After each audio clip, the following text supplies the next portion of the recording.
Today, our verse is 1 Kings chapter 19, verse 8.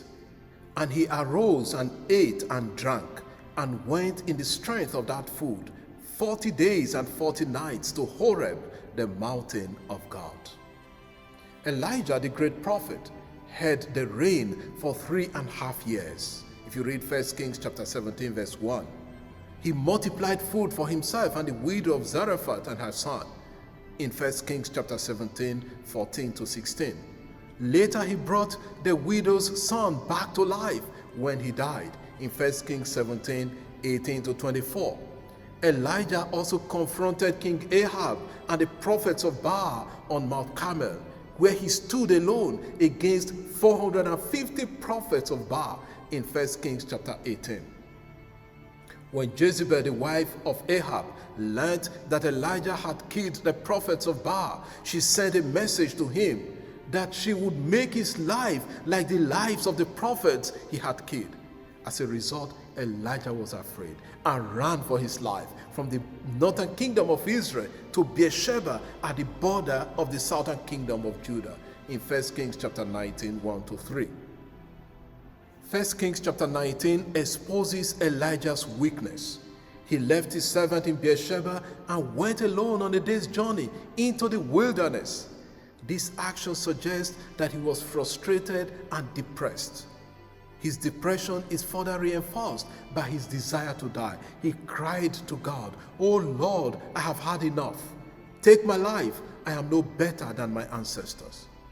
In his weakness and frailty, he slept under a tree, an action that reminded me of Hagar in the wilderness of Beersheba.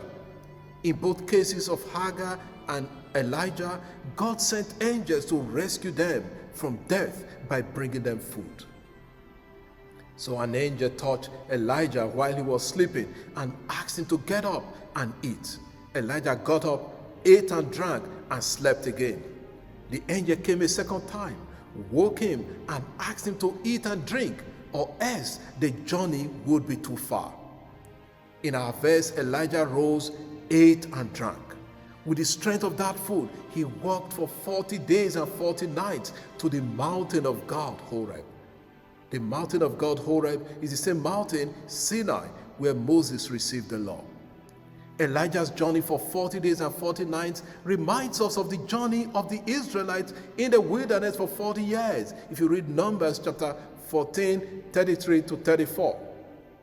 The people of Israel traveled in the wilderness with the strength of the food, the manna God gave to them. The psalmist calls the manna food of the angels.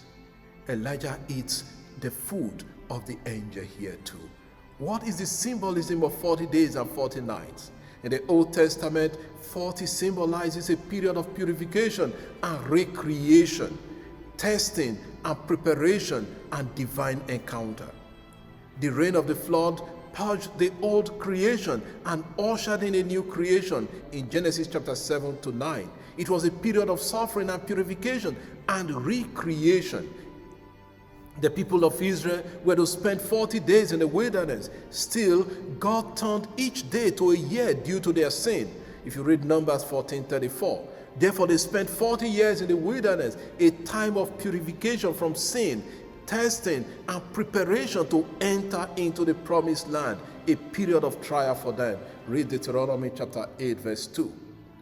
Moses spent 40 days and 40 nights with God on Mount Sinai, a time of divine encounter, if you read Exodus chapter 24, verse 18. In the same way, Elijah goes to Mount Horeb, the same mountain as Sinai, for a divine encounter with God when he was in deep distress.